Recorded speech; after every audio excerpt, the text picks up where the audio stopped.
Karong duha ka adlaw na lang, 2025 na, dagsa ang mga mamalitay sa Bangkerohan Public Market sa Davao City. Atong sayron ang kahintang dito karon sa live report ni John D. Esteban. John D.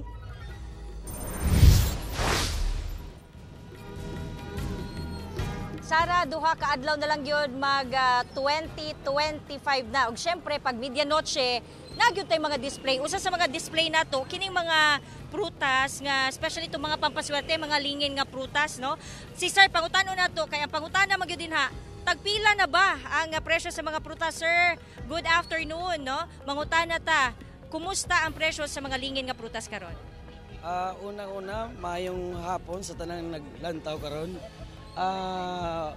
Ma'am Jandy, ang price nato karon sa mga imported o sa lokal, doon naging kalainan atong mga niaging adlaw tungod kay misaka na jud tungod sa kakusog sa demand o sa kadagang tao nga gusto makapalit.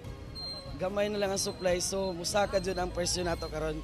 Alright. Kini Sir, kini. Pila ang kilo sa lumboy? Ang ato ang grapes karon, black grapes na siya, ma'am. Nisaka na siya og 300 per kilo.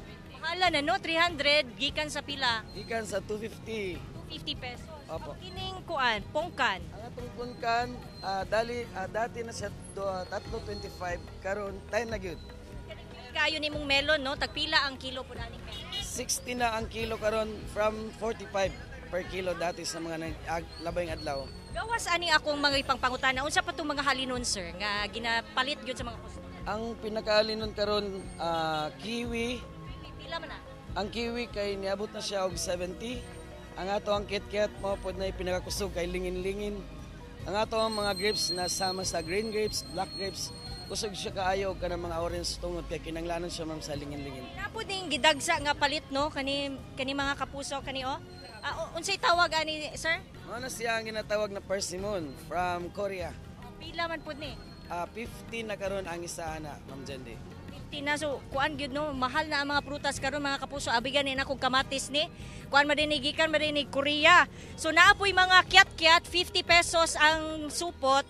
Naapoy kini mga Fuji apple gikan sa 25 pesos karon na sa 35 pesos ni saka na gyud. So sir, ang pangutana, napa ba mo dinhi na baligya pa mo gabi? Ma'am, sa karon ingani ka busy, wala na gyud mi sirado. 24 hours gyud mi abli. Og sa tanan taga Davao News nga gusto mamalit, encourage gyud ta mo nga ay kung mahimo ayaw mo adtog adlaw kay grabe ka traffic, mas maayo unta kung gabi sila moari kay makapark sila og dili kayo ingana ka busy. So karon pa lang gani mga kapuso makita nimo December 30 nagguot na dinhi dapita no, especially dinhi sa may Magallanes extension. So kana inyo makita din karon mo na mga customers nga nihabol pa na og palit. So ugma sir, expected ba nga mas mumahal? Og mga adlaw mas mumahal og mas mudagsa ang mga tao. So kami diri Ma'am Jandy 24 hours mi abli.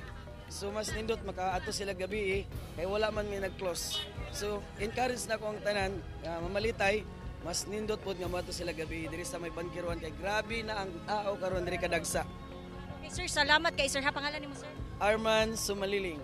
Arman Sumaliling, thank you kayo sir. Na makita niyo mga kapuso no, nagdugok na gyud ang mga mamalitay din dili lang diri sa may Magallanes, patuyok pa na didto, daghan paghihapon ang namalit. So mga kapuso, adto na mo diri karon kay mumahal daw ni ugma no. So kung kinsa pa tong mo action o gusto pa mo habol og palit. So kung naay mga prutas na puy butanganan.